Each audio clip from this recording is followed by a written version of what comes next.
मेरा नाम गीतांजलि है और ये कहानी मेरी है। एक ऐसी लड़की की जिसने अपने माँ बाप की कमी छुपाने की कोशिश की, अपने भाई को सब कुछ समझा और फिर वही भाई अपनी जिद में मुझे एक ऐसी दुनिया में ले गया जहाँ मेरे सच की कोई कीमत नहीं थी।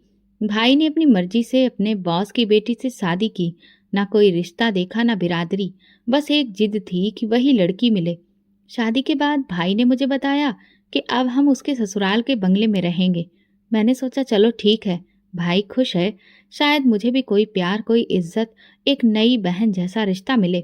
लेकिन जैसे ही उस बंगले का दरवाज़ा पार किया, मैंने पहली बार महसूस किया कि मैं वहाँ महल की मेहमान नहीं, बल्कि एक बोझ बनकर आई हूँ। बंगला क्या था, जैसे कोई फिल्मी महल हो, हर चीज़ चमकदार, कीमती और मेरे साधारण वजूद से बिल्कुल अलग। दीवारों पर अजीब सी खामोशी थी और फर्नीचर इतना कीमती कि उस पर बैठते हुए भी शर्मा जाओ। सोनिया कुछ और ही थी, उसके कपड़े, उसकी बातें और उसका लहजा, सब कुछ मेरे लिए नया और अजनबी था। पहले दिन ही अजीब सा गुजरा। मुझे लगा शायद थोड़ा वक्त लगेगा, फिर सोनिया मुझे अपना लेगी। लेकिन जैसे ही रात हुई, भाई और सोनिया मुझे बिना बताए कहीं बाहर चले गए। मैंने पूछा भी कहाँ जा रहे हो भैया, तो सोनिया ने हंसते हुए कहा, कुछ वक्त अपने लिए भी रखना चाहिए, हर वक्त परिवार की जिम्मेदारियों में नहीं उलझना चाहिए। भैया ने कुछ नहीं कहा, बस मेरा कंधा थपथपाया और चले गए। मैं पूरे बंगले में अकेली रह गई। वही बंगला जो बाहर से किसी सपने जैसा लगता था, अब मुझे भूत बंगला महसूस होने लगा। मुझे अपने पुराने घर की याद आई, छोटा सा लेकिन रोशनी और अपनेपन से भरा। अगली सुबह जब वे दोनों वापस आए, मेरी आंखें तब भी जागी हुई थीं। मैंने भैया से कहा, मुझे यहाँ डर लगता है, क्या हम अपने पुराने घर वापस चलें? सोनिया ने तुरंत बीच में पड़कर कहा, ये लड़की हमारी जिंदगी में जहर घोलने आई है, इसने अभी से ही अपनी नौटंकी शुरू कर दी है। भैया ने मेरी तरफ देखा और मैं उनकी आंखों में वो प्यार न देख सकी जो पहले होता था। उन्होंने कहा, गीतांजलि, नए माहौल को थोड़ा वक्त दो, तुम्हें आदत हो जाएगी। घर के कामकाज शुरू करो, तुम्हारा दिल लगने लगेगा। मैं चुप हो गई। किसी ने मेरे जज्बात नहीं समझे। सोनिया हर वक्त अपनी चीजों के बारे में बात करती थी, ब्रांड, पार्टी, महंगी घड़ियां, गाड़ियां। मेरे सादे से कपड़े, मेरी खामोशी, सब कुछ उसके लिए बर्दाश्त करना मुश्किल था। एक दिन उसने कहा, गीतांजलि, तुम्हारे कपड़े कितने सस्ते लगते हैं, बाजार से कुछ नया ले आती हूँ, लेकिन तुम पर वो भी जचेंगे नहीं। मैं चुप रही, क्योंकि मुझे एहसास हो गया था उससे कुछ भी कहने का कोई मतलब नहीं था, कुछ बदलने वाला नहीं था। मैं हर दिन कोशिश करती कि अपने भाई के पास रहूं, उसे अपनापन याद दिलाऊं, लेकिन वो हर दिन थोड़ा थोड़ा सोनिया का होता जा रहा था। एक दिन जब वे दोनों कहीं बाहर गए और मैं किचन में कुछ काम कर रही थी, तो मुझे महसूस हुआ कि ये महल सिर्फ दीवारों से भरा है, यहाँ कोई मेरे आंसू नहीं देखता, न सुनता है। मैंने वो रात भी अकेली गुजारी, दीवारों से बातें करते हुए, दिल को तसल्ली देते हुए। शायद अब मेरी असली परीक्षा शुरू हो चुकी थी। मेरी जिंदगी के दिन एक जैसे गुजरने लगे थे, लेकिन उस शाम कुछ अलग था। मैं लॉन में कपड़े सुखा रही थी जब सोनिया फोन पर किसी से जोर जोर से बात कर रही थी। उसकी आवाज पूरे माहौल में गूंज रही थी, अनामिका आ रही है आज शाम, और मैं चाहती हूँ कि सब कुछ परफेक्ट हो, किसी नौकरानी की जरूरत नहीं, ये लड़की काफी है। मेरे हाथों में कपड़े थे, लेकिन दिल एक बार फिर से बोझिल हो गया। अनामिका शायद वही अमीर सहेली थी जिसकी चर्चा वो अक्सर करती थी। मुझे अंदाजा था कि आज फिर मैं मजबूर बनूंगी, कोई कोना पकड़ूंगी और खामोश बैठ जाऊंगी। शाम होते ही सोनिया ने गार्ड को भी छुट्टी दे दी। मैं हैरान थी, इतने बड़े बंगले में जहां दरो दीवार तक सोने जैसे चमकते हों, वहां सुरक्षा करने वाला भी ना हो। लेकिन सोनिया ने हंसते हुए कहा, आज की शाम खास है, अपने लोगों के साथ रहने में सुकून होता है। भैया तभी ऑफिस से घर आए। मैंने कुछ कहने की हिम्मत की, लेकिन वो इतनी जल्दी में थे जैसे सिर्फ सोनिया की मौजूदगी ही उनके लिए जरूरी हो। और फिर वे दोनों तैयार होकर निकले। सोनिया जाते जाते बोली, दरवाजा बंद कर लेना और किसी से बात ना करना। सोनिया की कोई सहेली नहीं आई, बल्कि वो तो खुद ही कहीं चली गई। दरवाजा बंद हुआ तो पूरा बंगला जैसे सांस रोक गया। मैं किचन में गई, बर्तन समेटे और फिर आंगन में आकर बैठ गई। आसमान पर हल्की हल्की बदलियां थीं। हवा में अजीब सी खामोशी थी, जैसे हर चीज मुझे घूर रही हो। रात के तकरीबन 9 बजे होंगे कि अचानक बिजली चली गई। एक लम्हे में पूरा बंगला अंधेरे में डूब गया। मैं चौंक कर उठी, दिल जोर जोर से धड़कने लगा। हाथों में टॉर्च नहीं थी। मोमबत्ती खोजने लगी, लेकिन हाथ दीवारों से टकराकर लौट आए। अंधेरे में सिर्फ अपनी सांसों की आवाज सुनाई दे रही थी। अचानक एक हल्की सी आवाज आई, शायद हवा से कोई दरवाजा खुला था। मैं एकदम पीछे हटी, दिल जैसे अजीब सा हो गया। मैंने दरवाजे की कुंडी जांची, वो बंद थी, लेकिन अंधेरा मुझे कैद कर चुका था। हर तरफ सन्नाटा और सनसनी, मोबाइल भी बंद, सिग्नल नहीं। मैंने खुद से कहा, बस गीतांजलि, हिम्मत रखो, कुछ नहीं होगा, भगवान तुम्हारे साथ है। लेकिन दिल मानने को तैयार नहीं था। कमरे के कोने में सिमट कर मैं बैठ गई, हाथों को आपस में जकड़ लिया, आंखें बंद की और माँ का चेहरा याद आया। उनकी गोद की खुशबू, वो नरम एहसास और वो लोरियां जो मुझे सुला दिया करती थीं, आज वो सब कितना दूर हो गया था। अगर वो होती तो शायद मैं इस तरह अकेली न होती। करीब 10:30 बजे दूर गेट की आवाज आई। मैं चौंकी, लेकिन हिलने की हिम्मत ना हुई। दरवाजा खुला, रोशनी आई। भैया और सोनिया वापस आ चुके थे। रोशनी के साथ ही जैसे मेरी सांस ठीक हुई। भैया ने मुझे कमरे के कोने में सिमटे हुए देखा और हैरानी से पूछा, ये क्या हालत है तुम्हारी? मैं कुछ न बोली। सोनिया ने हंसकर कहा, अंधेरे से डर गई, तुम्हारा बचपन अभी गया नहीं। मैं उनकी बातों पर कुछ ना कह सकी, बस आंखों में आंसू आ गए। भैया ने मुझे देखा, कुछ लम्हों को रुके, लेकिन फिर सोनिया की तरफ देख कर बोले, गीतांजलि, लाइट चली जाया करे तो छोटे मोटे कामों में खुद को व्यस्त रखा करो, दिमाग इधर उधर नहीं भटकेगा। मुझे लगा जैसे उनके लिए मेरा डर भी बेमतलब है, जैसे मेरी कोई हस्ती नहीं, कोई मायने ही नहीं। मैं खामोशी से अपने कमरे में गई, दरवाजा बंद किया और बिस्तर पर लेट गई। छत को घूरते हुए दिल में एक बात पक्की हो गई, ये बंगला, ये शान और शौकत, ये चमकदार जिंदगी मेरे लिए नहीं है। यहाँ सिर्फ खामोशियां ही मेरा साथ देंगी और मुझे खुद ही अपने आप को सहारा देना होगा। अगली सुबह आंख खुली तो सूरज की किरणें पर्दे से छनकर कमरे में आ रही थी, लेकिन अंदर का अंधेरा वैसा का वैसा था। कल रात सोनिया ने बताया था कि यूपीएस का सिस्टम खराब है, जल्दी ही ठीक करवा लेंगी, फिर लाइट जाने पर दिक्कत नहीं होगी। खैर, मैं चुपचाप तैयार हुई, नाश्ता बनाया और इंतजार किया कि कब भैया और सोनिया आएंगे। शायद आज वे मुझसे कुछ नरम सी बात करें। जब वे दोनों नीचे आए, मैंने हिम्मत करके कहा, भैया, मैं वापस अपने घर जाना चाहती हूँ, यहाँ का माहौल मेरे लिए नहीं है। मेरी आवाज धीमी थी, लेकिन दिल से निकली थी। सोनिया ने तुरंत बीच में पड़कर कहा, आंखों में वही तंज, वही जहर। ये लड़की रोज कोई ना कोई नया ड्रामा क्यों करती है? कभी अंधेरे से डरती है, कभी माहौल से तंग आ जाती है। मेरे होंठ सिल गए। मैंने भैया की तरफ देखा, शायद वे मेरे लिए कुछ कहें, लेकिन उन्होंने नजरें चुरा ली। सोनिया ने बात जारी रखी, मेरे और तुम्हारे रिश्ते के बीच एक दीवार है, और वो दीवार तुम्हारी ही बहन है। ये अगर यहाँ रही तो हम कभी खुश नहीं रह पाएंगे। भैया ने एक लंबी सांस ली, फिर धीरे से मेरी तरफ देखकर बोले, गीतांजलि, तुम बचपन से मेरे साथ रही हो, लेकिन अब तुम्हें खुद को बदलना होगा। वक्त के साथ चलना सीखो। सोनिया ठीक कहती है, कामों में व्यस्त रहोगी तो दिल भी लगेगा और शिकायत भी नहीं करोगी। मेरे अंदर कुछ टूट गया। उसी दिन शाम को सोनिया ने मुझे किचन के काम सौंप दिए।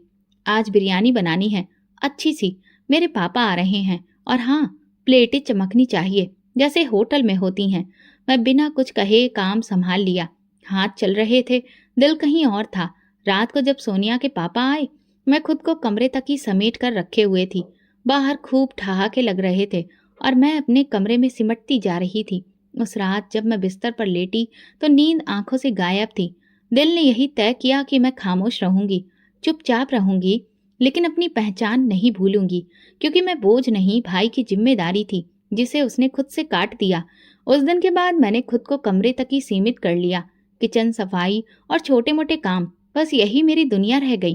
कभी कभार भाई सामने आता तो आंखों में एक लम्हे के लिए नरमी दिखती, लेकिन फौरन सोनिया की आवाज उस नरमी को रौंद देती। मैं जान चुकी थी कि अब मेरे रिश्ते, मेरा प्यार, मेरे शब्द सब बेमानी हो चुके हैं। उस सुबह सोनिया तैयार हो रही थी। कमरे में कीमती खुशबू बिखर चुकी थी, महंगी ज्वेलरी और कपड़ों का ढेर। मैं दरवाजे से हटकर दीवार से लगी खड़ी थी कि उसकी आवाज गूंजी, गीतांजलि, ड्राइंग रूम की धूल साफ कर दो, मेरी सहेलियां आ रही हैं, और हाँ, तुम सामने मत आना, तुम्हारी शक्ल देखकर उनका मूड खराब ना हो जाए। मैं धीरे से झाड़ू उठाई और अंदर चली गई। कमरा सजा हुआ था, कीमती पर्दे, महंगी कुर्सियां, शीशे की मेज। मैंने कपड़े से हर चीज झाड़नी शुरू की। दिल में बस एक ही प्रार्थना थी कि बस आज कोई और बेइज्जती ना हो।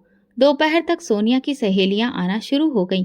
हर कोई एक दूसरे से बढ़ चढ़कर तैयार और हर एक की बातों में दौलत की चमक थी।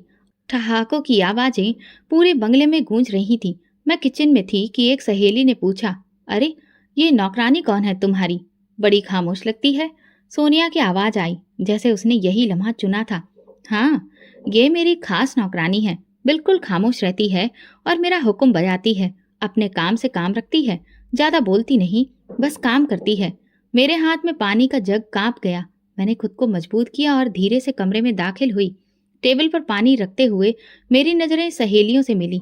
उनके चेहरों पर अजीब सी मुस्कुराहट थी, जैसे मेरी हैसियत पर वे खूब लुत्फ उठा रही हों। मैं वहीं खड़ी होकर बोली, मैं नौकरानी नहीं हूँ, मैं सोनिया की ननद हूँ, इस घर के मालिक की बहन। कुछ लम्हों के लिए खामोशी छा गई, लेकिन फिर वही हुआ जिसका मुझे अंदेशा था। एक सहेली ने हंसते हुए कहा, क्या तुम इस महल में ननद हो? तुम्हारे कपड़े तो कहीं से भी ऐसे नहीं लगते और ना ही इस महल की चमक से मेल खाते हैं। दूसरी बोली, सोनिया, तुमने वाकई एक गरीब आदमी से शादी कर ली। तुम्हारी इतनी अच्छी परवरिश, इतना ऊंचा स्टेटस, और ये। सोनिया ने जबरदस्ती हंसी में सब संभालने की कोशिश की, लेकिन उसकी आंखों में बेइज्जती की तपिश झलक रही थी। उसके लिए मेरी सच्चाई एक धब्बा थी, एक ऐसी हकीकत जो उसके चमकते होठों को क्या बाहर आ गई थी। सहेलियां जाते जाते मुझे घूरती रहीं, जैसे मैं कोई भूल हूं जो गलती से उनकी दुनिया में आ गई हूं। शायद मेरे सब्र का पैमाना भर गया था, लेकिन मैं टूटूंगी नहीं। मुझे अपनी माँ याद आई, जो कहती थी, बेटी, अगर कोई तुम्हें नीचा दिखाए तो तुम और ऊंचा उठकर दिखाना, लेकिन शोर किए बिना। आज मैंने पहली बार फैसला किया कि मैं सोनिया की गुरूर की गूंज में अपने वजूद को दबने नहीं दूंगी। चाहे जितने दिन लगे, मैं खुद को, अपने अधिकार को और अपनी पहचान को वापस पकड़ कर रहूंगी। शाम ढल चुकी थी। बंगले के ड्राइंग रूम में महंगे कालीन पर पड़े कदमों के निशान और कांच के गिलासों की खाली आवाज अभी भी सन्नाटे में गूंज रही थी। सोनिया की सहेलियां जा चुकी थीं, लेकिन उनकी बातों का जहर अब भी दीवारों में सांस ले रहा था। मैं किचन में बर्तन समेट रही थी। हाथ काम कर रहे थे, दिल कहीं और था। आज जो कुछ हुआ वो सिर्फ बेइज्जती नहीं थी, वो मेरे वजूद पर एक ऐसी मार थी जिसका खून शायद बरसों तक बहता रहेगा। मैं खामोशी से जग धोती रही, चम्मच संभाली और आंखों की नमी छुपाती रही। दरवाजा एक जोरदार धमाके से बंद हुआ। अगले ही पल सोनिया किचन में दाखिल हुई। उसका चेहरा गुस्से से लाल था, आंखों में चिंगारियां और कदम तेज। वो मेरे बिल्कुल सामने आकर रुकी और उसकी नजरें मेरी आंखों से टकराईं। बहुत हिम्मत आ गई है तुम में, गीतांजलि। तुम हो कौन? क्या हैसियत है तुम्हारी जो मेरी सहेलियों के सामने जुबान चला रही थी? तुम्हें ये अधिकार किसने दिया कि मेरी इज्जत मिट्टी में मिला दो? मैंने नजरें झुका ली। होठों पर खामोशी का पहरा था, लेकिन दिल किसी बगावत में जल रहा था। जवाब दो। उसकी आवाज बुलंद हुई और फिर लम्हे भर में उसका हाथ मेरे चेहरे पर आकर पड़ा। एक तेज जलता हुआ थप्पड़ जो सिर्फ मेरे गाल पर नहीं, मेरी आत्मा पर लगा। मेरा सर एक तरफ को झूल गया और आंखों के सामने सब धुंधला हो गया। एक पल को लगा जैसे वक्त थम गया हो। बर्तनों की आवाज रुक गई, हवा रुक गई और मैं बस वहां खड़ी रही। अपनी औकात में रहो, वो चिल्लाई। ये तुम्हारा घर नहीं है, ना ही तुम कोई खास हो, बस एक बोझ हो जो हमने तरस खाकर रख लिया है। आइंदा जुबान खोली तो। मैंने धीरे से नजरें उसकी तरफ उठाई। कुछ लम्हों के लिए वो ठिठक गई। शायद मेरी आंखों की नमी में उसे कुछ नजर आया, शायद मेरी खामोशी में कोई सवाल छुपा था, लेकिन वो बिना कुछ कहे पलटी और बाहर चली गई। मैं वहीं खड़ी रही। हाथ चूल्हे पर रखे थे, लेकिन दिल कहीं और जा चुका था। आंखों से आंसू निकले बिना बहने लगे। ये वो आंसू थे जो आवाज नहीं करते, बस अंदर ही अंदर सब कुछ बाहर ले जाते हैं। मेरे कदमों ने खुद को खींचकर कमरे में पहुंचाया। दरवाजा बंद किया और मैं कालीन पर बैठ गई। खुद को समेट लिया, जैसे अपने अंदर छुप जाना चाहती थी। मैं नहीं जानती थी कि एक ननद को इतनी बेइज्जती सहनी पड़ेगी, कि उसे नौकरानी बनाकर पेश किया जाएगा और सच बोलने पर थप्पड़ मारा जाएगा। मुझे अपनी माँ की बातें याद आने लगी। बेटी, इज्जत कभी मांगने से नहीं मिलती, वो कमानी पड़ती है। लेकिन ये दुनिया कैसी थी जहाँ सच बोलने पर बेइज्जती होती थी और झूठ बोलने वालों को ऊंचे पायदान पर बिठाया जाता था। रात को भैया कमरे में आए। उनकी आंखों में कुछ झिझक थी। उन्होंने मेरे चेहरे की तरफ नहीं देखा, बस आकर बैठ गया। गीतांजलि, वो सोनिया थोड़ी गुस्से वाली है, लेकिन दिल की बुरी नहीं है। तुम कुछ बर्दाश्त कर लिया करो। घर के सुकून के लिए कभी कभी चुप रहना बेहतर होता है। मैंने कुछ नहीं कहा। उसकी बातों में मोहब्बत की झलक नहीं थी, बस समझौते की थी। मेरे गाल पर थप्पड़ का निशान अब भी जल रहा था और दिल में इज्जत का वो जख्म था जिसका कोई मरहम नहीं था। मगर मैं जानती थी ये आखिरी थप्पड़ नहीं था। आगे और इम्तिहान बाकी थे।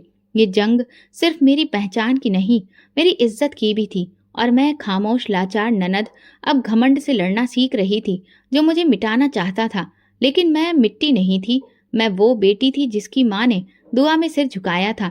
और जब किसी माँ की दुआ किसी बेटी की सुरक्षा के लिए होती है, तो दुनिया की कोई ताकत उसे झुका नहीं सकती। उस थप्पड़ के बाद सब कुछ बदल गया था। शायद मेरे अंदर कुछ टूटकर हमेशा के लिए खामोश हो गया था। मैं दिन भर काम करती, रात को चुपचाप कमरे में जाकर लेट जाती। भैया की नज़र अब भी मुझसे कतराती थी। और सोनिया, वो तो जैसे मेरी मौजूदगी से भी चिढ़ने लगी थी। घर के हर कोने में मेरी बेइज्जती बिखरी हुई थी। लेकिन अब मैं सीख चुकी थी, सवाल नहीं करना है, बस सहना है, झेलना है और जिंदा रहना है। इस खामोशी में एक दिन सोनिया ने ऐलान किया, इस हफ्ते एक बहुत बड़ी पार्टी है। मेरे पापा के बिजनेस पार्टनर्स आ रहे हैं। सब कुछ बेहतरीन होना चाहिए, समझी? मैंने हाँ में गर्दन हिला दी। उसकी बातों में ऐसा लहजा था जैसे वो किसी नौकरानी को हुक्म दे रही हो। भैया खामोश बैठे रहे, जैसे ये सब एक आम बात हो। सोनिया ने मुझे कामों की एक लंबी लिस्ट पकड़ा दी। किचन के खाने से लेकर मेहमानों के इंतजाम तक सब कुछ मेरे ही कंधों पर था। फिर पार्टी का दिन आया। मैंने सुबह से लेकर शाम तक बिना रुके काम किया। किचन पूरी तरह से धुआं धुआं था। आंखों में जलन, पैरों में दर्द, लेकिन दिल में खामोशी। शाम होते ही सोनिया अपनी सहेलियों के साथ तैयार होने लगी। उसकी ड्रेस खूब चमक रही थी। ऐसा लग रहा था जैसे चारों ओर रोशनी बिखेर रही हो। उसके चेहरे पर वही गुरूर था जो मेरे लिए अब जाना पहचाना हो चुका था। गीतांजलि, तुम भी हमारे साथ चलोगी? सोनिया ने अचानक कहा। मैं हैरान रह गई। उसकी आवाज में नरमी नहीं थी, बल्कि एक साजिश छुपी थी। भैया ने एक लम्हे को मेरी तरफ देखा, फिर धीरे से बोला, चलो गीतांजलि, तुम अकेली डरती हो ना, साथ चलो। मैंने खुद को तैयार किया। शायद वाकई कुछ बदल जाए, शायद भैया को फिर से मेरी कदर याद आ जाए। मैं मामूली से कपड़े पहनकर तैयार हुई। मेरे पास महंगे ड्रेस नहीं थे और सोनिया ने कभी कुछ लाकर दिया भी नहीं था। जब हम पार्टी में पहुंचे तो वहां सब कुछ बहुत आलीशान था। ढेर सारी चमचमाती रोशनियां, मेहमानों की चहल पहल, हर तरफ शानदार नजारा बिखरा हुआ था। हमारे मेज पर पहुंचते ही सोनिया ने मेरा हाथ पकड़कर रोका। गीतांजलि, तुम उस कोने वाली टेबल पर बैठ जाओ, ज्यादा सामने मत आना और किसी से बात मत करना। मैं चुपचाप वहां चली गई। टेबल पर अकेली बैठी रही। आवाजों का शोर था, लेकिन मेरे आसपास एक खामोश घेरा था, जैसे कि मैं वहां पर मौजूद ही ना हूं। थोड़ी देर के बाद एक मेहमान हमारी मेज के करीब आया और सोनिया की तरफ इशारा करके पूछा, ये लड़की कौन है? सोनिया ने मुस्कुराकर कहा, ओह, ये हमारी पुरानी हेल्पर है। घर के कामकाज में हाथ बटाती है, बहुत वफादार है। मेरे हाथ कांपे, लेकिन दिल में एक बार फिर वही खालीपन उतर आया। मेरा दिल चाहा कि उठकर सबको बता दूं कि मैं कोई नौकरानी नहीं, इस घर के मालिक की बहन हूँ। लेकिन मेरी जुबान जैसे बंद हो चुकी थी। मैं वहीं बैठी रही, नजरें झुका ली और आंखों से एक के बाद एक आंसू बहने लगे। उसी पल एक नरम सी आवाज मेरे कानों से टकराई, आप ठीक हैं? मैंने सिर उठाकर देखा तो एक नौजवान मेरे सामने खड़ा था। लंबा कद, संजीदा चेहरा और आंखों में वो नमी जो ना जाने कितनी मुद्दतों से मुझे किसी की आंखों में देखने को नहीं मिली थी। मैंने हाँ में सिर हिलाया। उसने कुर्सी खींचकर मेरे सामने बैठते हुए कहा, मेरा नाम सिद्धार्थ अरोड़ा है। आप बहुत उदास लग रही हैं, क्या मैं कुछ मदद कर सकता हूँ? मैंने सिर झुका लिया। मेरे आंसू रुकने का नाम नहीं ले रहे थे। दिल चाहता था सब बता दूं, लेकिन जुबान साथ नहीं दे रही थी। मैं बस उठी और उसकी तरफ देखे बिना एक और खाली कमरे की तरफ चली गई। सिद्धार्थ वहीं बैठा रहा, शायद हैरान था या कुछ समझने की कोशिश कर रहा था। मेरे दिल में उसकी मौजूदगी एक नए सवाल की तरह हो गई थी, जैसे बरसों से बंद दरवाजे पर किसी ने धीरे से दस्तक दी हो। लेकिन मैं जानती थी जिंदगी मुझे आसानी से खुशी नहीं देगी। वापसी पर सोनिया के चेहरे पर किसी जीत के जैसी मुस्कुराहट थी, जैसे उसने कोई बहुत कामयाब खेल खेला हो। भैया ने मेरी तरफ देखा। शायद उन्होंने कुछ महसूस किया, शायद वो कुछ कहना चाह रहे थे, लेकिन वही पुरानी खामोशी, वही बेबसी भरी निगाहें। रात को बिस्तर पर लेटी तो सिद्धार्थ का चेहरा बार बार नजरों के सामने आ रहा था। उसकी वो नरम आवाज, वो सवाल, उसका मेरे सामने बैठ जाना, ये सब कुछ मेरे लिए नया था। मैं नहीं जानती थी कि वो कौन है, कहाँ से आया है या उसकी नीयत क्या थी, लेकिन दिल के किसी कोने में एक उम्मीद ने जन्म लिया था। क्या ये उम्मीद मेरा नया इम्तिहान बनेगी, अंधेरे में कोई रोशनी बनेगी? ये तो अब वक्त ही बता सकता था, लेकिन इतना जरूर जानती थी कि उसके एक लम्हे ने मेरे जख्मों पर एक मरहम सा लगाया था, और ये मेरे लिए किसी दुआ से कम नहीं था। सिद्धार्थ की नजर ने जो सवाल मेरे दिल में पैदा किया था, वो अगले कई दिनों तक मेरी खामोशी में घुसता रहा। उसे एक मुलाकात ने जैसे मेरे अंदर कुछ अजीब सा पैदा कर दिया था। 2 दिन बाद सोनिया किसी से कॉल पर बात कर रही थी। उसकी आवाज तेज थी और उसके शब्द मुझे कांच की तरह चुभ रहे थे। जी सिद्धार्थ, वो गीतांजलि? अरे वो तो दरअसल शादीशुदा है, उसका पति दूसरे शहर में रहता है। बस उनके बीच में कुछ मैटर है, इसीलिए वो यहाँ पर है। मैं किचन में काम करते हुए जैसे पत्थर की हो गई। मेरे हाथों में बर्तन थे, लेकिन दिल में जैसे कोई तेज दर्द उठा। सोनिया ने झूठ बोला था, बिना पलक झपकाए, बिना किसी सोच समझ के। मेरी सच्चाई, मेरे अंदर के अनमोल एहसास को उसने पल भर में मिट्टी में मिला दिया था। मेरे अंदर कुछ चीखा, लेकिन जुबान पर खामोशी ने ताला लगा रखा था। मैं जानती थी, अगर मैं सिद्धार्थ के सामने कुछ बोलने गई तो सोनिया उसे भी मेरे खिलाफ कर देगी, क्योंकि वो तो शब्दों के खेल में बहुत माहिर है और मैं सिर्फ सच्चाई की कैदी। उसी दिन मैंने भैया से बात करने की ठानी। वो ड्राइंग रूम में बैठे थे, चेहरे पर वही थकान, जैसे जिंदगी के असली रंग उनकी नजरों से गायब हो चुके हों। भैया, मुझे आगे पढ़ना है, मैं अधूरी हूँ, मेरी पढ़ाई पूरी नहीं है, अगर आप मेरा एडमिशन करवा दें। उन्होंने मेरी तरफ देखा, कुछ कहना चाहा, मगर सोनिया की आवाज पीछे से आई। पढ़ाई? इस उम्र में और यहाँ रहकर? पहले घर के काम सीख लो, फिर सपने देखना। भैया चुप रहे। मेरी रिक्वेस्ट, मेरी इच्छा बस एक बात में ही कुचल दी गई। सोनिया ने कहा, अभी मेरे पैरों में दर्द हो रहा है गीतांजलि, जरा तेल ले आओ और मेरे पैर दबाओ। मैंने कुछ नहीं कहा। तेल की शीशी लाई और उसके कदमों में बैठ गई। मेरी उंगलियां उसके पैरों पर चल रही थीं और दिल में जैसे एक तेज खंजर चुभ रहा था। मैं पढ़ना चाहती थी, कुछ बनना चाहती थी, लेकिन मेरी किस्मत में सिर्फ सेवा करना रह गया था। जब उसके पांव दबाने से मैं फ्री हुई तो उसने सर दर्द का बहाना बनाया। सर पर तेल लगा दो, कल बहुत काम किया था। मेरे हाथ उसके बालों में तेल लगा रहे थे, लेकिन मेरी आंखें छत पर एक बेजान इंसान की तरह टिकी थीं। मैं सोच रही थी कि अगर माँ जिंदा होती तो क्या वो मेरे हाथों को यूं झुकने देती? क्या वो मेरी जिंदगी को इतना सस्ता होने देती? नहीं, कभी नहीं। रात को कमरे में आई तो दिल खामोश था, न कोई फरियाद, न आंसू, सिर्फ एक खालीपन। सोनिया की हर चाल मुझे एक बंद कमरे में धकेल रही थी, जहाँ न कोई दर्द था, न खिड़की, न उम्मीद। कई दिन बाद जब मैं आंगन में कपड़े सुखा रही थी, दरवाजे पर किसी गाड़ी के रुकने की आवाज आई। मैं पीछे मुड़ी तो सिद्धार्थ अरोड़ा खड़ा था। उसकी नजर मेरी तरफ थी, लेकिन उसके चेहरे पर वो नरमी नहीं थी जो पहली बार मैंने देखी थी। हेलो, उसने धीरे से कहा। मैंने सिर झुकाकर जवाब दिया, लेकिन नजरें नहीं उठाई। सोनिया कह रही थी, खैर, यह आपकी जिंदगी का मामला है, इसलिए मैं ज्यादा कुछ नहीं कहूंगा। बस इतना पूछूंगा कि अगर कभी बात करना चाहे तो मैं सुनने के लिए मौजूद हूँ।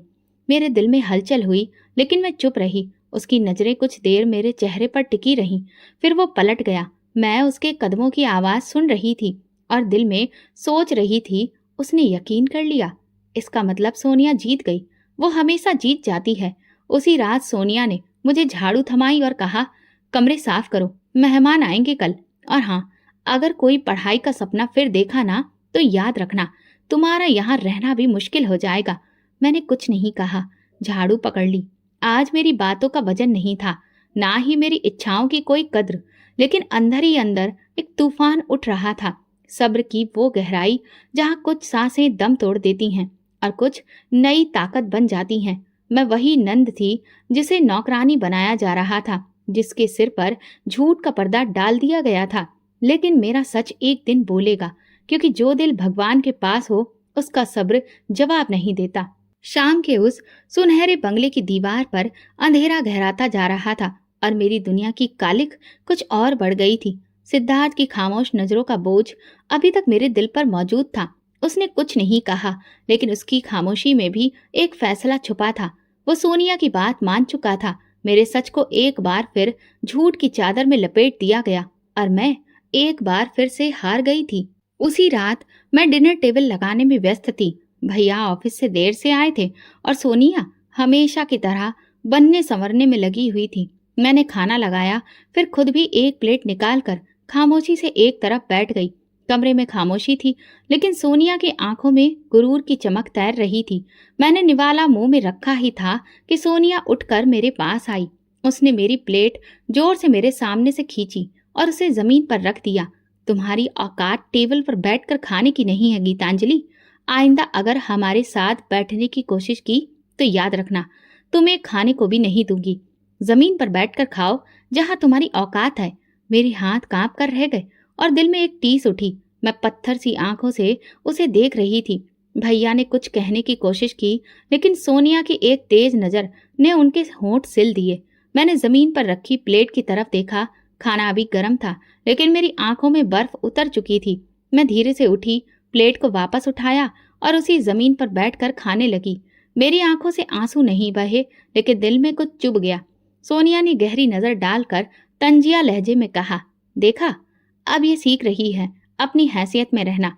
मैंने निवाला मुंह में डाला और पहली बार मेरी जुबान से एक बात निकली जो कि नरमी में लिपटी थी, लेकिन उसमें बिजली की तेजी थी। भगवान से डरो सोनिया, ये दुनिया हमेशा की नहीं। जो गुरूर तुम अपने लहजे में लेकर चलती हो, एक दिन वही तुम्हें मिट्टी में मिला देगा। तुम्हें तुम्हारी दौलत का बड़ा घमंड है ना, लेकिन जिस भगवान ने तुम्हें यहाँ तक पहुँचाया है वो एक पल में सब कुछ वापस ले सकता है। कमरे में एकदम खामोशी छा गई। भैया ने चौंक कर मेरी तरफ देखा। सोनिया के चेहरे पर पल भर के लिए हैरानी आई, लेकिन वो तुरंत हंसकर बोली, अच्छा तो तुम मुझे नसीहत दोगी?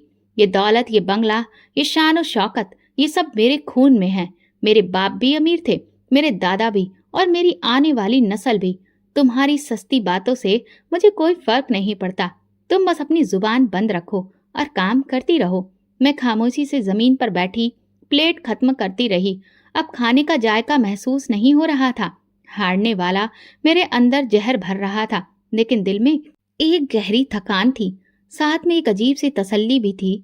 मैं जानती थी कि जो कुछ मैंने कहा वो मेरे दिल की गवाही थी और वो गवाही जरूर सुनी जाएगी। उस रात जब कमरे में आई तो कमरे की हवा बदली बदली सी लगी। महसूस हुआ सोनिया की आवाज अब भी बाहर से आ रही थी। कभी फोन पर बात करते करते वो हंसती, लेकिन मेरे अंदर एक अजीब सी खामोशी थी। मैं चुपचाप बैठकर अपने भगवान को याद करने लगी। अगर मैं गलत हूँ तो मुझे सजा देना, लेकिन अगर मैं सही हूँ तो फिर मेरा सच दुनिया के हर झूठ से बुलंद कर देना। मुझे पता ही नहीं चला कि कब मेरी आंख लग गई और मैं नींद में भी प्रार्थना करती रही। दिल के किसी कोने में एक हल्की सी रोशनी जाग गई थी, जैसे कोई अदृश्य हाथ मेरे माथे को छू रहा था। अंदर ही अंदर एक यकीन बढ़ रहा था कि घमंड जब हद से ज्यादा बढ़ता है तो इंसाफ खुद ब खुद दरवाजा खटखटाने आता है, और मैं उसके दरवाजा खुलने का इंतजार कर रही थी। अगली सुबह वही खामोश दीवारें, वही चेहरे, वही मेरे वजूद को नजरअंदाज करने की आदत। सोनिया के अंदाज में अब नरमी तो दूर की बात, इशारों में भी जहर शामिल होता जा रहा था। उसके शब्दों में नफरत भरी थी, जैसे कि वो अपमानित हो कि मैं पूरी तरह उसकी मर्जी की गुलाम नहीं हूँ, और उसने मेरे सब्र को मेरी कमजोरी समझ लिया था। उसी दिन सुबह के वक्त सोनिया अपनी माँ के घर से लौटी। उसके साथ एक नन्हा सा कुत्ता था, सफेद रंग का, जिसकी गर्दन में नीले रंग का रिबन बंधा था और आंखों में वही गुरूर था जो उसकी मालकिन की नजरों में देखा जा सकता था। ये ब्राउनी है, मेरा बच्चा, सोनिया ने सबको बताया। अब ये भी इसी घर का हिस्सा है और जो इस घर में रहेगा उसको मेरे ब्राउनी की देखभाल करना सीखना होगा। भैया ने बिना कुछ कहे सिर हिला दिया। मैं चुप खड़ी रही, कुत्ते को देखती रही। जब वो सोफे पर चढ़कर मेरी तरफ घूरने लगा तो जैसे मुझे लगा कि वो जान गया है कि मैं इस घर में सबसे कमतर हूँ। शाम को जब सब खाने के मेज पर बैठे, मैं हमेशा की तरह अलग कोने में जमीन पर बैठी अपनी थाली में निवाला बना रही थी कि सोनिया की नजरें बार बार मुझ पर थी। उसके चेहरे पर एक अजीब सी चमक थी, जैसे वो कुछ सोच रही हो। अचानक उसने सीटी बजाई और ब्राउनी को आवाज दी, आओ बेटा, जरा हमारी गीतांजलि की मोहब्बत भी चख लो। मैंने चौंक कर उसे देखा। ब्राउनी मेरे पास आया। उसने मेरी प्लेट की तरफ मुंह बढ़ाया। मैं पीछे हटाना चाहती थी, लेकिन सोनिया ने हाथ के इशारे से उसे बढ़ने दिया। कुत्ता प्लेट के करीब आया और एक झटके में उसने मेरे निवाले को खाना शुरू कर दिया। मेरी आंखों के सामने अंधेरा छा गया। मैं एक पल को खुद को संभालने की कोशिश करने लगी, लेकिन दिल जैसे किसी ने निचोड़ दिया हो। वो प्लेट जिसमें मेरी इज्जत थी, जहां मेरे भगवान की दी हुई रोटी थी, उसे इस कुत्ते के झपट जाने से गंदा कर दिया गया था और मैं बस तमाशा बनकर रह गई थी। सोनिया ने ठहाका लगाया, मेरे ब्राउनी का झूठा खा लो, शायद तुम्हारे अंदर थोड़ा कायदा आ जाए। देखो ना, ये भी मेरे टुकड़ों पर पलता है और मेरे कदमों में बैठकर अपनी दुम हिला पाता है। तुम भी इसकी तरह एहसान मानना सीखो। मेरे हाथ कांपने लगे। मैंने प्लेट एक तरफ सरकाई और धीरे से कहा, ये तुमने अच्छा नहीं किया। क्या बोली? उसकी आवाज बुलंद हो गई। अब तुझे मेरे कुत्ते से भी तकलीफ है? तू इस घर में रहती हो, खाती हो और जुबान चलाती हो। मैंने आंखें बंद की। दिल में एक भारी तूफान लिए खामोश थी। मैं चाहती थी कि सब कुछ ठीक हो जाए, सब कुछ बता दूं, भैया को, सिद्धार्थ को और इस दुनिया को। लेकिन मैं जानती थी कि मेरे शब्द अभी सुने नहीं जाएंगे। मुझे अभी सब्र करना था, क्योंकि कुछ इम्तिहान अभी पूरे नहीं हुए थे। मैं उठी और प्लेट वहीं छोड़ दी। कमरे से निकलते वक्त मेरी आंखों में आंसू नहीं थे, लेकिन आत्मा पर बोझ भर चुका था। मैं भगवान को याद करके रोने लगी। मेरे अंदर का शोर बढ़ रहा था, लेकिन मैंने उसे शांत करने की कोशिश की। मैं जानती थी कि मेरी लाचारी अब चरम सीमा पर पहुंच चुकी थी, जहां इससे ज्यादा बेइज्जती और क्या हो सकती थी कि मेरी थाली में कुत्ता खाए और मैं कुछ ना कह सकूं। ना तो आंखें नम हुई, ना कोई शब्द मेरे दिल को तसल्ली देने आया। कुत्ते के झूठे निवाले ने मेरी इंसानियत को ऐसा कुचला था, जैसे कोई राह चलते पत्थर को ठोकर मारकर आगे बढ़ जाए। मगर मैं अभी भी वही गीतांजलि थी, खामोश, सब्र करने वाली और यकीन से बंधी हुई। अगली सुबह रोजाना के मुकाबले और भी ज्यादा मैं खामोश थी।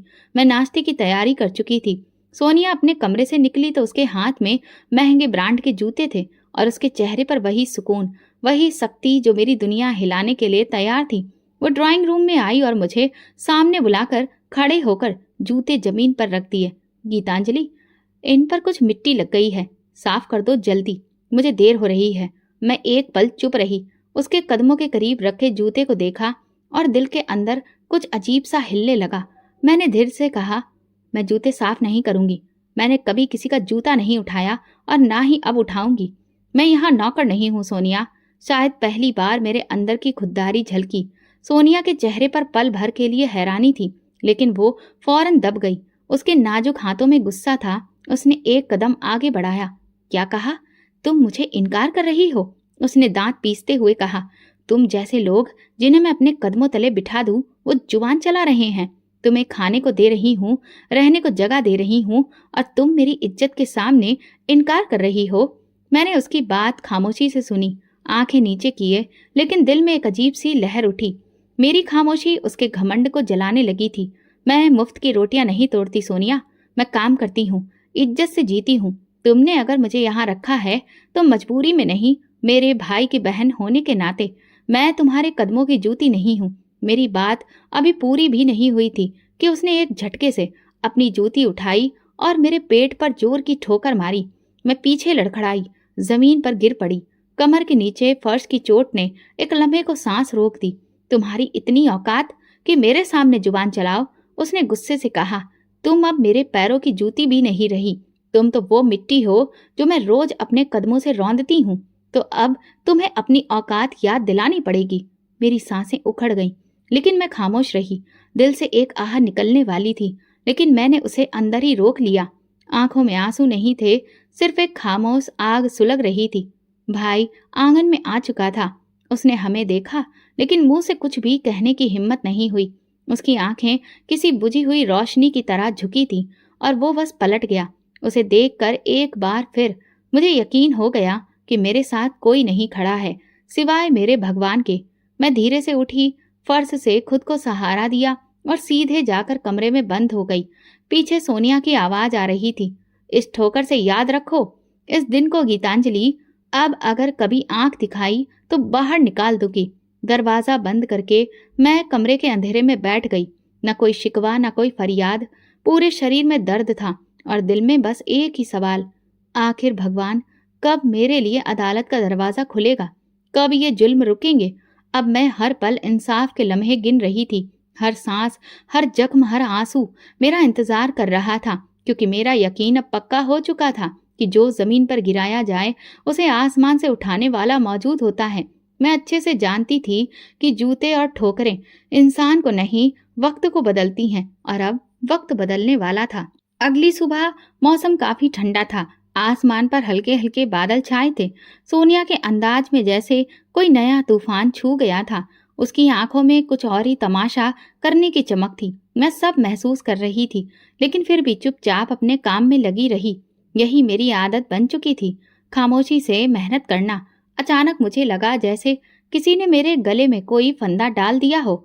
जैसे ही मैं पलटी, देखा तो सोनिया मेरे पीछे खड़ी थी और उसके हाथ में चमड़े का एक पट्टा था, वही जो वो अक्सर ब्राउनी अपने पालतू कुत्ते के लिए लाती थी। वो मेरे गले में पट्टा डालने की कोशिश कर रही थी।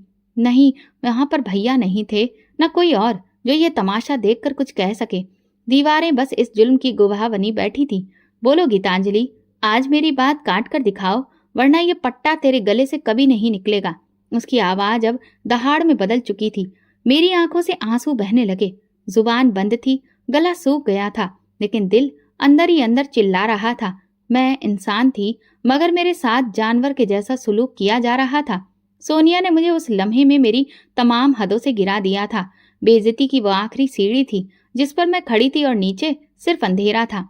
मैं कल से पट्टा हटाने की कोशिश करती रही, मगर वो मजबूती से बंधा था। सोनिया ने ठहाका लगाया। अब समझी अपनी जगह। ये पट्टा तेरे गुरूर के लिए है, तेरी जुबान के लिए और तेरे सपनों के लिए। तेरी यही औकात है गीतांजलि। मैं वहीं जमीन पर गिरी पड़ी रही। गला फाड़ कर नहीं चिल्लाई, बल्कि अंदर ही अंदर टूट कर मेरी सिसकियां निकलने लगीं। कोई नहीं था उन्हें सुनने वाला। सोनिया कमरे से बाहर निकल गई, पट्टा मेरे गले में छोड़कर। उसकी चाल में वही गुरूर, वही जीत थी। उसने जो करना चाहा था कर दिखाया था। अब मैं महज एक खामोश वजूद थी, जिसे बेइज्जती के खूंटे से बांध दिया गया था। मेरे शरीर में ताकत नहीं बची थी। मैं वहीं जमीन पर भगवान को याद करके रोती रही। तुम देख रहे हो ना, मैं तुमसे भीख मांग रही हूँ। तुम सब जानते हो, सब सुनते हो, लेकिन मेरी मुश्किलें कम नहीं करते। बस मुझे सब्र दे रहे हो। अगर ये किसी का जुल्म है तो मुझे इस मिट्टी में मिला दो। मेरे हाथ कांप रहे थे, पर दिल में पहली बार एक ऐसी रोशनी महसूस हुई जो इन अंधेरों को चीरने के करीब थी। मैं पूरा दिन कमरे से बाहर नहीं निकली। भैया ने मेरी खबर नहीं ली। उस रात वो पट्टा मेरे पास ही रखा रहा। वो मेरी बेइज्जती को मुझे बार बार याद दिलाता रहा। रात का आखिरी पहर था। एक हल्की सी ठंडी हवा कमरे के दरवाजे के नीचे से अंदर दाखिल हुई। मेरे चेहरे पर लगे आंसुओं की नमी सूख चुकी थी, लेकिन अंदर दिल सुलग रहा था और बस बार बार कह रहा था कि आखिर इंसाफ कब होगा। अगली सुबह मैं अपना काम कर रही थी। सोनिया हर रोज की तरह अपने नखरे, हुक्म और ताने लिए इधर उधर घूम रही थी। भैया को ऑफिस के लिए तैयार होते देखा। उनके चेहरे पर एक अजीब सी लकीरें थी, जैसे वो किसी अंधेरे सफर में खो चुके थे। तभी फोन बजा। सोनिया ने फोन उठाया और जैसे ही दूसरी तरफ से आवाज आई, उसके चेहरे का रंग बदलने लगा। पहले आंखें फैली, फिर रोंगटे खड़े हो गए। फोन उसके हाथ से गिरकर फर्श पर जा गिरा। भैया भागते हुए अंदर आए। सोनिया को देखा, फिर जोर से चिल्लाए, फैक्ट्री में आग लग गई है, सब कुछ जल गया। भैया के कदम जैसे जमीन से चिपक गए। उनकी आंखों में खौफ जलते हुए नजर आए और सोनिया के चेहरे पर वो गुरूर पहली बार टूटता महसूस हुआ। वो दीवारों को देखने लगी, जैसे कुछ समझने की कोशिश कर रही हो, लेकिन शब्द उसकी जुबान पर रुक गए। कमरे में हड़कंप मच गया। फोन पर कई कॉल्स आने लगे। चेहरे पर पसीना, दिलों में हलचल। कुछ ही देर में खबर पूरी तरह फैल चुकी थी। फैक्ट्री में रात गए शॉर्ट सर्किट से आग लग गई थी। फायर ब्रिगेड देर से पहुंची और जब तक पहुंची करोड़ों का माल खाक हो चुका था। इसके बाद कर्ज लेने की फाइलें खुली। इन्वेस्टर्स ने पैसे वापस मांग लिए और साथ में ये तय हुआ कि जो नया बंगला फैक्ट्री के नाम पर खरीदा गया था वो भी अब जब्त होने वाला है। मैं कमरे के दरवाजे से बाहर की सारी भाग दौड़ देख रही थी। सोनिया की चाल जो हमेशा शान से भरी होती थी, अब घबराहट में डूबी थी। उसकी आवाज से वो ताने, वो गुरूर सब गायब हो चुके थे। वो फर्श पर बैठ गई, सिर पकड़कर बोली, मेरा सब कुछ लुट गया, मेरा बंगला, मेरी इज्जत, मेरी दुनिया। भैया ने उसे सहारा देने की कोशिश की, लेकिन उनकी अपनी आंखों में भी आंसू थे। उनका गुरूर, उनकी मर्दांगी, सब कुछ सोनिया के साये में छिप चुका था। और अब जब वो साया मिट्टी में मिल रहा था, तो भैया भी खुले आसमान तले अकेले खड़े रह गए थे। कुछ दिनों के अंदर सब खत्म हो गया। फैक्ट्री बंद, बंगला जब्त और कर्जदारों की धमकियां आने लगी। हम सबको पुराने घर वापस आना पड़ा, वही छोटा सा घर जो कभी मेरा सुकून था और जिसे छोड़कर हम उस बड़े बंगले में कदम रखने पहुंचे थे। जब मैं उस घर की दहलीज पर दोबारा घुसी तो दिल में एक खामोश सुकून था। मैंने पीछे मुड़कर सोनिया को देखा। उसका चेहरा सफेद था, बाल बिखरे हुए और हाथों की मेहंदी जैसे अतीत की बातें बन चुकी थी। वो खामोशी के नीचे दबी थी, जुबान बंद, वही जुबान जो कभी मेरी बेइज्जती के लिए तेज धार तलवार थी।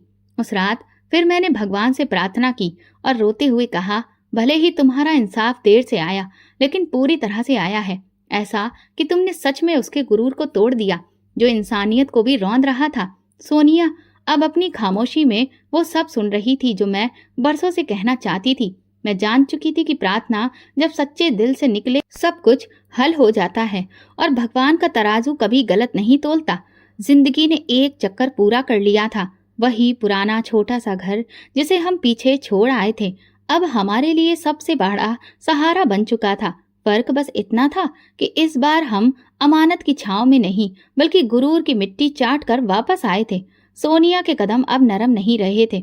उसकी नजरें हर किसी से झुकी रहती थीं। वो लड़की जो अपनी हंसी में दूसरों की बेइज्जती ढूंढती थी, अब खामोशी की चादर ओढ़ चुकी थी। भैया ने फिर से पुरानी नौकरी शुरू कर दी, वही पुरानी तनख्वाह, लेकिन इस बार उनके चेहरे पर सुकून का एक साया था, जैसे अब वो उस वक्त को समझ पाए थे जो उन्होंने अपनी बहन को रौंद कर कमाया था। भैया सुबह ऑफिस जाते वक्त मुझे एक नजर देखते, कुछ कहने की कोशिश करते, लेकिन शायद शर्मिंदगी ने उनकी जुबान पर ताला लगा दिया था। घर में खामोशी थी, मगर सुकून था।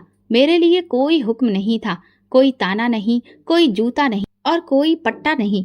सिर्फ छोटा सा किचन, कुछ बर्तन और मेरी तन्हाई, जो अब मेरी आजादी बन चुकी थी। मैं अपने भगवान का शुक्रिया अदा करती और दिल में एक सुकून आ गया था। एक दिन दरवाजे पर दस्तक हुई। दरवाजा खुला तो सामने सिद्धार्थ खड़ा था। उसकी आंखों में वही नरमी थी जो कभी पहली बार मैंने देखी थी, लेकिन इस बार उसमें यकीन भी झलक रहा था। उसके हाथ में एक लिफाफा था। उसने धीरे से मेरी तरफ बढ़ाकर कहा, मुझे सब सच पता चल चुका है गीतांजलि। सोनिया का झूठ, तुम्हारी खामोशी, तुम्हारा सब्र, सब कुछ। मुझे अफसोस है कि मैं तुम्हारे सच को पहचान नहीं सका, मगर अब मैं देर नहीं करना चाहता। लिफाफे में मेरे लिए रिश्ता था, एक ऐसा रिश्ता जो इज्जत के साथ, बराबरी के साथ और सच्चाई पर टिका था। मेरी आंखें कुछ लम्हों के लिए धुंधला गईं, जैसे बरसों का दुख जो रिश्ते की तलाश में भटकता रहा अब थम चुका हो। शाम को जब भैया आए तो मैंने उन्हें लिफाफा दिखाया। उन्होंने सिर्फ धीरे से कहा, गीतांजलि मुझे माफ कर दो, मैं तुम्हें अकेला छोड़ गया उस वक्त जब तुम्हें सबसे ज्यादा मेरी जरूरत थी। मैंने उनसे धीरे से कहा, मैंने तुम पर कभी इल्जाम नहीं लगाया भैया, मैं तो बस भगवान से ही इंसाफ मांगती रही। फिर हमारी शादी सादगी से हुई, शोर शराबे से नहीं। सिद्धार्थ ने मुझे वो इज्जत दी जो कभी शब्दों में भी समेटी नहीं जा सकती। उसकी माँ ने मुझे अपनी बेटी जैसा बनाया और उनके घर में पहली बार मुझे ये महसूस हुआ कि मैं भी कोई वैल्यू रखती हूँ, कि मेरी बात का भी कोई मोल है, मेरे वजूद की भी कदर है। जिंदगी एक नया रंग ले चुकी थी। मैं अब सिर्फ गीतांजलि नहीं थी, मैं वो औरत थी जो वक्त की ठोकरें खाकर मजबूत हुई थी, जिसने बेइज्जती के अंधेरे में रहकर रोशनी का रास्ता खुद तलाश किया था।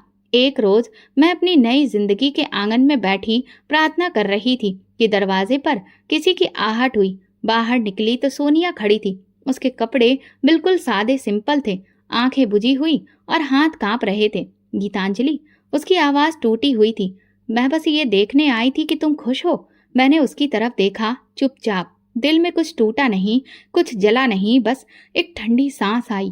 मैंने धीरे से कहा, हाँ बहुत खुश हूँ, क्योंकि मेरे भगवान ने देर की लेकिन अंधेर नहीं किया। जब कोई अपने भगवान के सामने सर झुकाता है तो दुनिया वालों का गुरूर खुद ही झुक जाता है। सोनिया की आंखों से आंसू बहने लगे। वो पलटकर चली गई और मैं दरवाजे पर खड़ी उसकी धीमी चाल को देखती रही। ये कहानी खत्म नहीं हुई थी। मैं अब एक निशान बन चुकी थी, उन औरतों के लिए जो जुल्म सहकर भी जुबान बंद रखती हैं, उन लोगों के लिए जो सच को दबाने की कोशिश करते हैं, उन दुआओं के लिए जो बंद कमरों में मांगी जाती हैं, और इंसाफ के लिए जो एक आवाज बनकर आसमानों से उतरती है। मैं गीतांजलि हूँ और ये मेरी सच्ची कहानी है। दोस्तों, अगर आपको हमारी कहानी पसंद आई हो तो प्लीज़ कमेंट करके ज़रूर बताइए और इस वीडियो को ज़्यादा से ज़्यादा लाइक और शेयर ज़रूर करिए। अगर आप चैनल पर नए हैं तो सब्सक्राइब करें और नोटिफिकेशन बेल दबाएं ताकि अगली अपडेट सबसे पहले आपको मिले। धन्यवाद।